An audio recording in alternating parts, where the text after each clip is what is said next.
Agora eu convido você a abrir a sua Bíblia no Evangelho de Jesus Cristo segundo Lucas. Lucas capítulo 10, a partir do versículo 25. Evangelho de Lucas, capítulo 10, versículo 25. Se você que está nos assistindo agora não é inscrito no nosso canal, se inscreva no nosso canal. Se essa palavra tocar o coração, e eu tenho certeza que tocará, compartilhe os nossos vídeos, faça essa mensagem chegar a outras pessoas e se inscreva, que esse canal cresça e alcance outras vidas, em nome de Jesus. Que Deus abençoe você. Lucas capítulo 10, versículo 25, diz assim a palavra do Senhor: certa ocasião, um perito na lei levantou-se para pôr Jesus à prova e lhe perguntou: mestre, o que preciso fazer para herdar a vida eterna? Só um parênteses aqui. A Bíblia está nos dizendo que é um mestre na lei, um perito, um conhecedor da lei. Aquele homem não estava querendo aprender de Jesus, ele estava usando uma pegadinha com Jesus, tentando pegar Jesus. Versículo 26, Jesus responde: o que está escrito na lei? Respondeu Jesus: como você a lê? Ele respondeu: ame o Senhor, o seu Deus, de todo o seu coração, de toda a sua alma, de todas as suas forças e de todo o seu entendimento. E ame ao seu próximo como a si mesmo.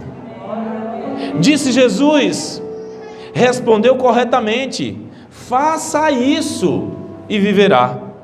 Mas ele, querendo justificar-se, perguntou a Jesus: e quem é o meu próximo? Em resposta, Jesus disse: um homem descia de Jerusalém para Jericó, quando caiu nas mãos de assaltantes. Estes lhe tiraram as roupas, espancaram-no e se foram, deixando-o quase morto. Aconteceu estar descendo pela mesma estrada um sacerdote. Quando viu o homem, passou para o outro lado. E assim também um levita, quando chegou ao lugar e o viu, passou pelo outro lado. Mas um samaritano, estando de viagem, chegou onde se encontrava o homem, e quando o viu, teve piedade dele. Aproximou-se, enfaixou-lhe as feridas, derramando nelas vinho e óleo. Depois colocou sobre o seu próprio animal, levou-o para uma hospedagem e cuidou dele. No dia seguinte, deu 2 denários ao hospedeiro e lhe disse: cuide dele. Quando eu voltar, pagarei todas as despesas que você tiver. Qual desses 3 você acha que foi o mais próximo do homem que caiu na mão dos assaltantes? Aquele que teve misericórdia dele, respondeu o perito na lei. Jesus disse: vá e faça o mesmo. Senhor meu Deus, toda a honra, toda a glória, todo louvor e exaltação seja dadas a Ti, meu Deus. Nessa noite de Santa Ceia do Senhor, pela Tua misericórdia, eu me encontro mais uma vez diante do Teu altar, para falar ao Teu povo acerca da Tua palavra. Que assim como o Senhor trouxe ao meu coração, o Senhor agora me capacite para ministrar segundo a Tua vontade. Que os Teus filhos sejam tocados, que os que nos assistem sejam tocados, e que a Tua palavra vá e produza o fruto pela qual o Senhor a mandou, em nome de Jesus. Amém. Sente-se no seu lugar, por favor.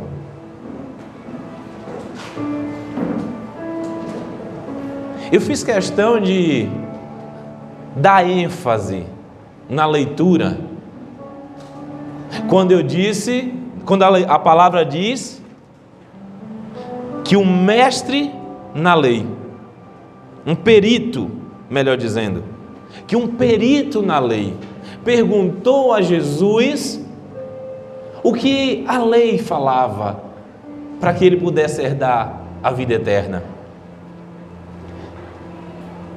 Mas o mais interessante aqui, irmãos, é que a palavra faz questão de destacar. Lucas, quando ele escreve, ele detalha isso.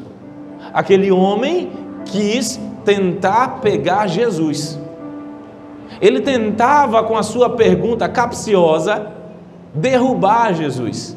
Na verdade, ele não tinha interesse na resposta de Jesus, até porque ele se achava melhor que Jesus. Mas Jesus, conhecedor de todas as coisas, ao invés de responder direto àquele homem, perguntou a ele o que ele lia nas Escrituras.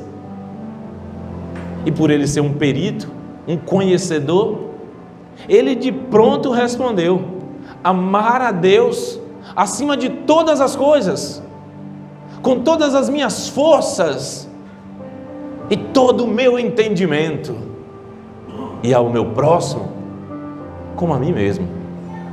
Jesus disse: que ótimo, que bom que você conhece o que está escrito, isso é maravilhoso. Quem sabe Jesus aproveitou aquele instante para discursar para as pessoas que ali estavam.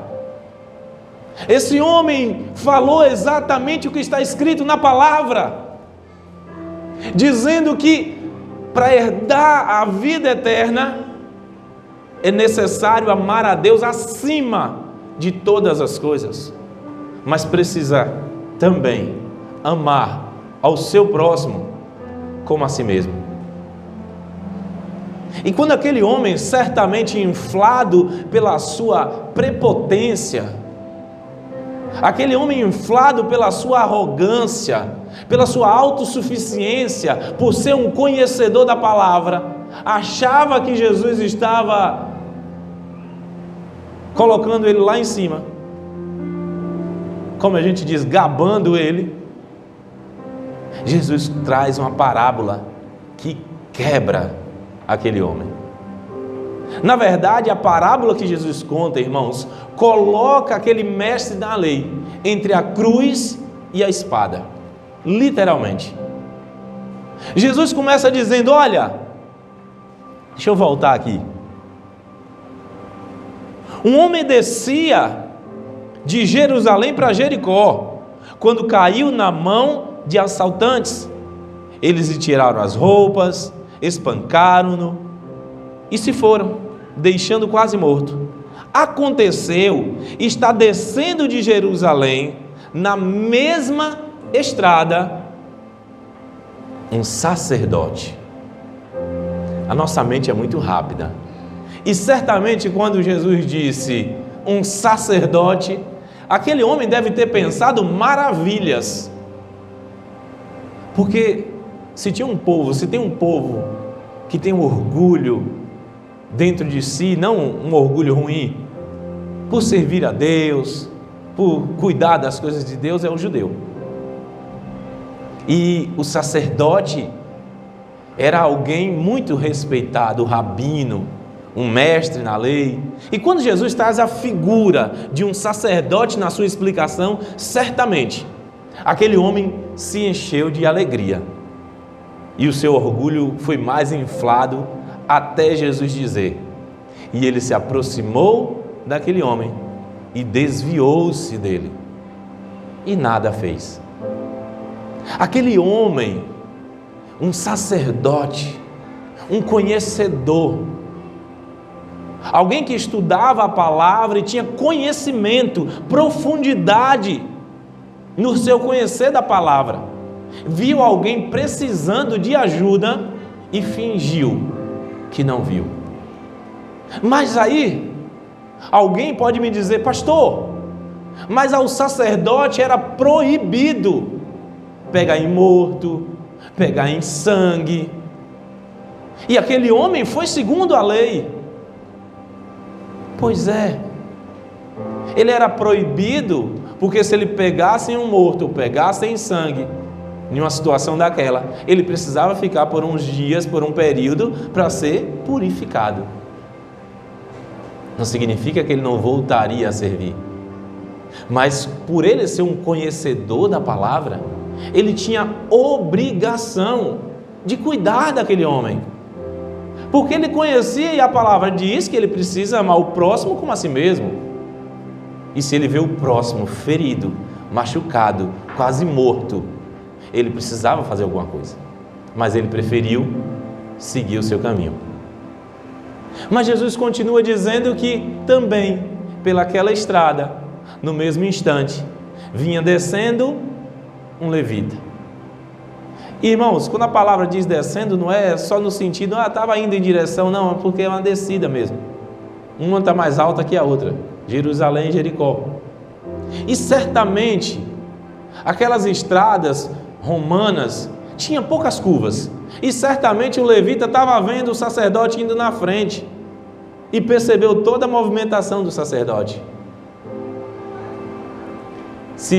Eu nunca fui, mas se você for em Jerusalém, você ainda vai encontrar lá, em alguns pontos, reservado para que ninguém passe, as estradas antigas, feitas pelos romanos. Alguns pontos, só como algo histórico. E em uma das escavações que foi feita em Jerusalém, porque você sabe, Jerusalém é uma cidade edificada sobre outras Jerusalém. Por vários momentos Jerusalém foi destruída e foi refeita a cidade, e cada vez que arqueólogos começam a cavar aquela cidade, começam a encontrar mais camadas de cidade na parte inferior da terra. E há um tempo, em uma das escavações, eles encontraram uma hospedaria nessa direção onde Jesus conta essa parábola.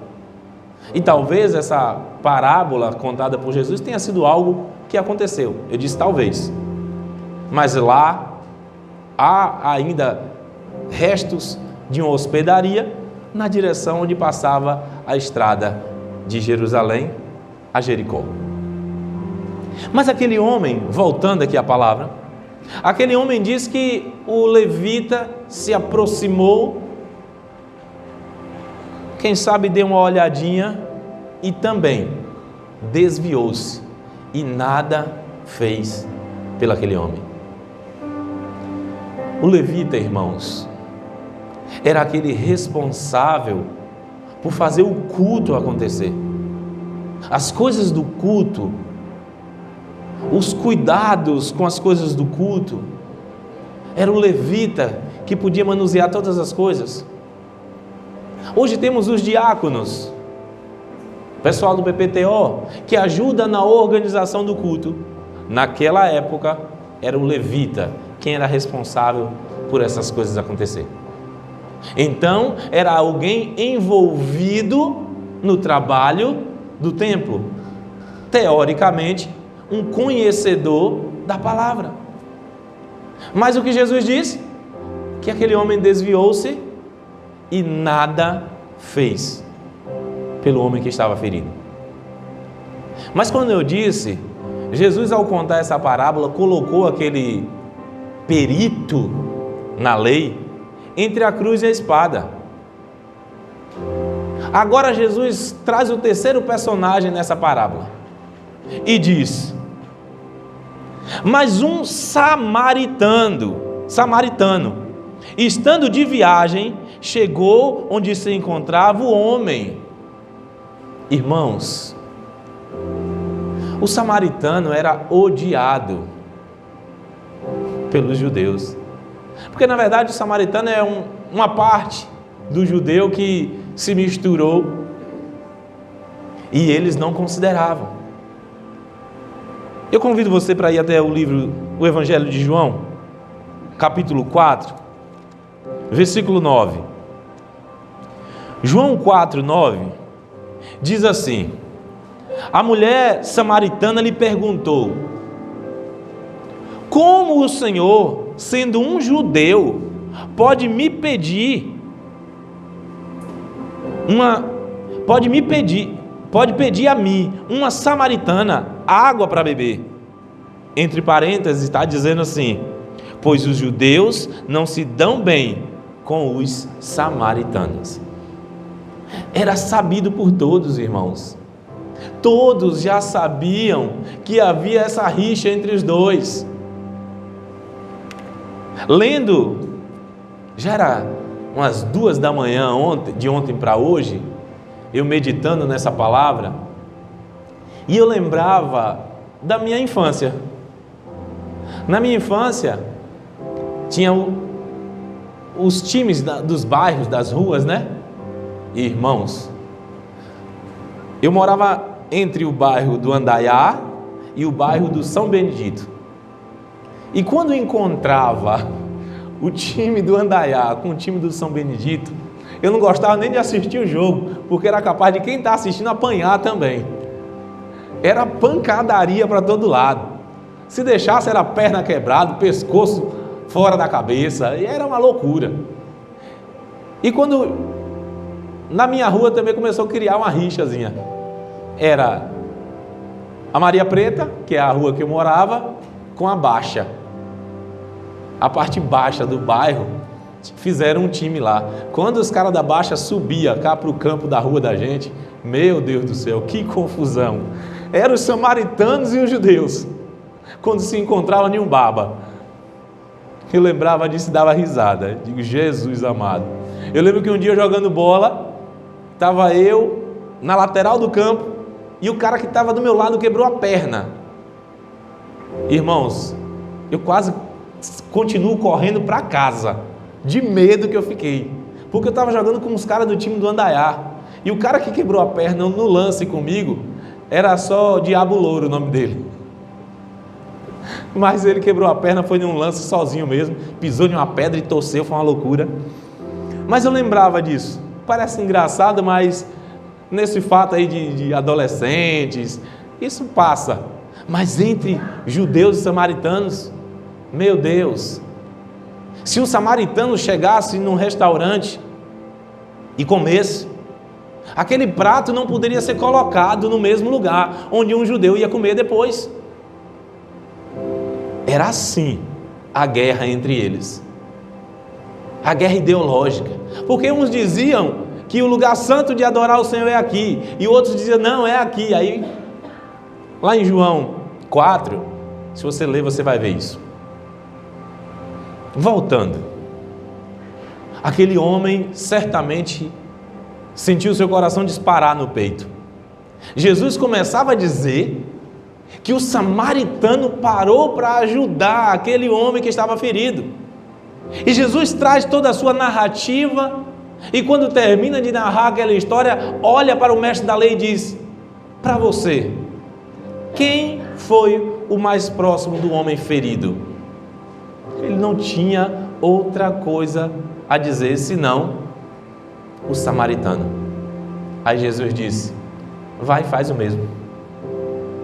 Vai e faz o mesmo.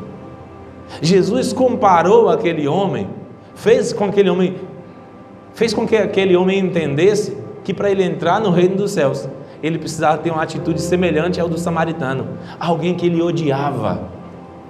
Mas como eu vou entrar no reino dos céus? Como eu vou ter a oportunidade de estar na presença do Deus Todo-Poderoso, se eu tenho alguém que eu olho com rancor? Como nós, igreja do Senhor, vamos estar na presença de Deus, se ao olhar para o meu irmão, eu o julgo, eu o condeno, eu desdenho dele? Não concordar eu posso, mas eu preciso entender que o mesmo propósito que ele tem, eu tenho. E se queremos ir para o céu, e se o problema está em mim, eu preciso ser transformado. Ser cristão é muito mais, vai muito além de carregar a Bíblia no braço, debaixo do braço ou na mão. Mulher sempre coloca debaixo do braço mesmo, né? O homem leva mais na mão, a mulher gosta de botar debaixo do braço assim, ele leva igual uma bolsa. Mas ser cristão é muito mais que isso. Ser cristão, irmãos, é muito mais que mudar as vestes. Eu poderia estar aqui pregando para essa Santa Ceia de camiseta. E quando eu digo camiseta, não é regata, é camisa polo, como eu estava ontem aqui na consagração. E com a calça jeans e com um tênis vermelho, ou com um cadastro vermelho, como eu estava ontem. Isso não muda em nada aquilo que tem dentro de mim. Se for bom, não vai mudar. Se for ruim, também não vai mudar, porque eu coloquei um paletó e uma gravata azul, que eu acho até bonita. É uma das mais bonitas que eu tenho. Não muda em nada. As minhas vestes não me faz um novo homem. As minhas vestes não faz de mim um pastor, muito menos um cristão. Ser cristão é muito além de vir ao culto. Ser cristão vai muito além de vir ao culto. Pastor, então você está dizendo que não precisa vir ao culto? Eu estou dizendo que é muito além de que vir ao culto. Vir ao culto, estar neste lugar, celebrando e adorando ao Senhor, é o fechamento de um todo. É um fechamento de várias coisas que fazemos para sermos cristãos. Jesus, trazendo essa parábola, ele trouxe para aquele homem uma lição de que, se ele quisesse entrar no reino de Deus, ele precisava ter transformado, mas não transformado com vestes belas, com roupa bem feita, quem sabe até túnica semelhante à de Jesus, que não tinha emendas, era um tecido único. Jesus fez aquele homem entender que para entrar no reino de Deus, para estar na morada celestial, preparada para o homem antes da criação do mundo, porque é assim que diz a palavra do Senhor, ele precisava, e isso vale para mim, para você também, precisamos ser transformados de dentro para fora. Essa mudança começa de uma forma que as pessoas não conseguem perceber. Foi isso que eu dei um spoiler ontem sobre essa palavra na nossa consagração. As pessoas nem conseguem perceber de início a transformação que Deus está fazendo dentro de você, porque é exatamente assim, é por dentro. Porque quando Deus começa a mudar a minha vida de dentro para fora, de repente, pelo lado de fora, as pessoas vão perceber que eu não sou mais o mesmo Max. Antes eu era o Max, filho de seu Val, lá da Maria Preta, que jogava bola com a galera, que fazia isso e aquilo. Jogar bola eu poderia até jogar, deixei de jogar há muitos anos. Mas as pessoas olham para mim e tem que olhar para você, percebendo a nova criatura que você é. Outro dia, eu assisti um podcast de um pastor amigo meu. Fui dormir umas 2 da manhã também assistindo. E pense em um orgulho. Sabe quando você está assistindo uma coisa e fica todo besta? Eu estava assistindo todo besta. Porque os caras falaram de mim não uma só vez. Não, porque o Max, ele cantou tal música, está lá no Instagram e tal. Mas essa não foi a melhor parte. A melhor parte foi quando o Rui disse: olha, o Max é pastor lá em Aracaju. Eu digo: meu Deus, eu era só mais um dos membros do grupo missionário de jovens, que saía aos sábados depois do culto para ir na Pão Doce, a lanchonete que era o McDonald's da gente naquela época. Mas hoje as pessoas me conhecem por ser um pastor. Eu tenho muito a melhorar, eu tenho muito a crescer. Eu estou aqui fazendo isso. No momento que Deus traz ao meu coração uma palavra, Ele tratou comigo, foi na madrugada. Talvez você já estivesse até dormindo. Ele estava tratando comigo para eu poder dizer isso a você que eu estou te dizendo hoje. Hoje você está sendo tratado. Hoje Deus está falando ao teu coração, mas Ele começou a falar ao meu. Então essa transformação que você está vivendo aí, eu estou vivendo desde a madrugada. Deus começou a encher o meu coração e começou a me dizer: Max, para você ser um cristão de verdade, não é só ir para a igreja para pregar, não. E eu poderia ter dito: mas Deus, eu estou indo para a tua casa levar a tua palavra, falar do teu evangelho. Jesus disse ao meu coração: não é somente isso, não é somente organizar as coisas da igreja, direcionar pessoas para fazer trabalhos específicos. Isso tudo faz parte, mas eu quero transformar a tua vida de dentro para fora. É assim que Deus quer tratar comigo e com você. Hoje é culto de Santa Ceia, e não há dia mais especial para sermos tratados por Deus, para sermos jogados no chão e esmagados, como a uva é esmagada no lagar. Para quê? Para no momento que ela é esmagada, sai lá na frente o suco da videira, e ali é guardado em um barril, passa por um processo para se transformar em um excelente vinho. Mas para a uva virar vinho, ela precisa ser esmagada primeiro. E é isso que muitas vezes o Senhor faz comigo e com você durante um culto de Santa Ceia. Ele esmaga o nosso coração, Ele aperta as nossas vidas, nos sentimos como em uma prensa. Jesus, antes de ir para a cruz, Ele foi esmagado no Getsemane, o Monte das Oliveiras. Não por acaso, né? Aquele era um lugar de prensar azeite, e Jesus foi esmagado ali, para depois ser levado para a cruz, para dar o seu melhor. Ser cristão é ser uma nova criatura. 2 Coríntios, capítulo 5, versículo 17, o apóstolo Paulo diz assim: portanto, se alguém está em Cristo, é nova criação. As coisas antigas já passaram, eis que surgiram coisas novas. Talvez a tua versão diga assim: pois aquele que está em Cristo é uma nova criatura. As coisas antigas, as coisas velhas já passaram e tudo se fez novo.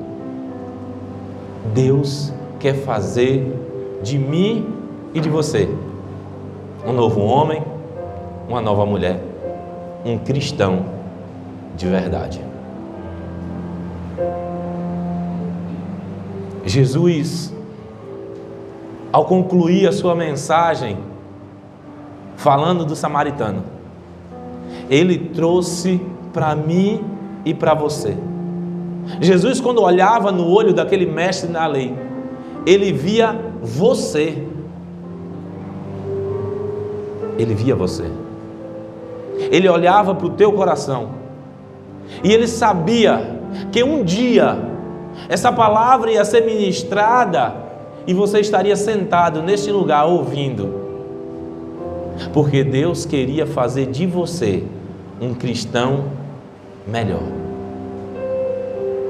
Eu não disse aqui que você não tem que mudar as suas vestes. Eu não disse aqui que você não tem que carregar a Bíblia. Eu não disse aqui que você não precisa vir ao culto. Eu disse aqui que ser cristão é muito mais que isso. Curve tua cabeça e feche os teus olhos. Meu Deus e meu Pai, nos colocamos na Tua presença, Senhor, com nosso coração aberto, com nosso coração rasgado, depois de ouvirmos a Tua palavra e essa canção que fala ao nosso coração exatamente o que diz a Bíblia, estamos diante do Senhor,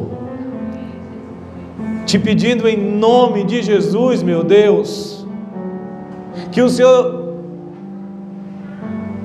derrame azeite nas nossas feridas, que o Senhor derrame vinho para matar as bactérias de nossas chagas, para que no momento em que levantemos, para que no momento em que estivermos de pé, possamos ser exatamente o que Paulo diz: nova criatura. Que possamos ser novos em Ti, que sejamos diferentes de tudo que já vivemos, ó Deus,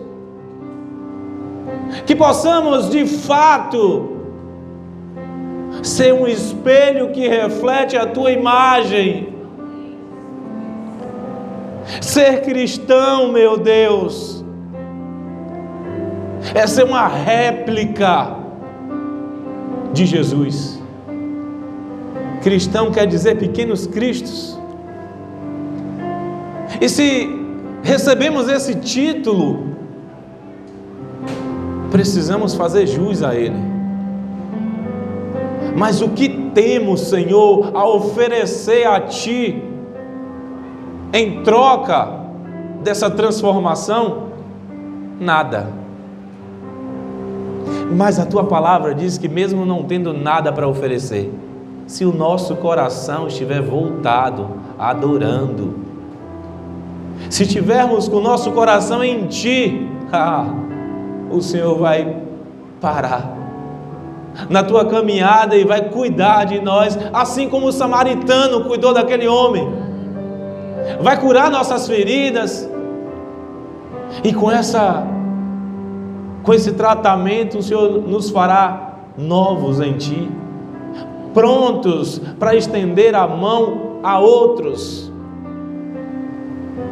para que aquela passagem que o Senhor Jesus disse: olha, eu estive nu e você não me vestiu, eu estive preso e não fui visitado, eu tive sede e vocês não me deram de beber, que essa palavra, meu Deus, não se encaixe conosco, que possamos exercer o nosso cristianismo de verdade, que façamos o que tem que ser feito, as liturgias, os trabalhos eclesiásticos, mas que ao nos despirmos da roupa de sacerdote, de levita, sejamos servos do Senhor.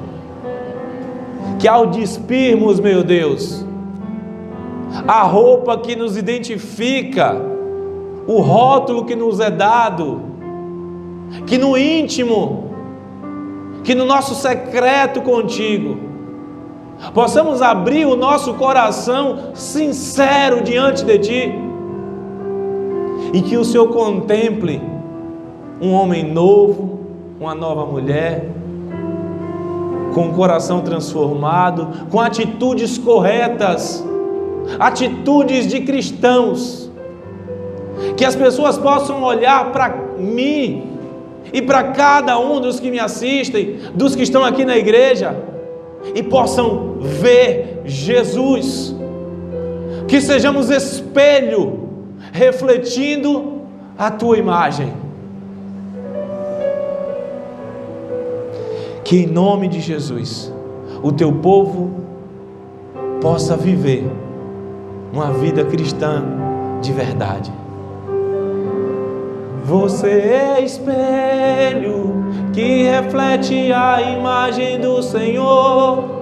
Não chore se o mundo ainda não já é o bastante Deus reconhecer o Teu valor. Você é precioso, mais raro que o ouro puro de Ofir. Se você desistiu, Deus não vai desistir. Ele está aqui para te levantar. Se o mundo te fizer cair. Que Deus abençoe a tua vida. Que Deus faça você uma nova criatura. Um forte abraço e até o próximo vídeo. Em nome de Jesus.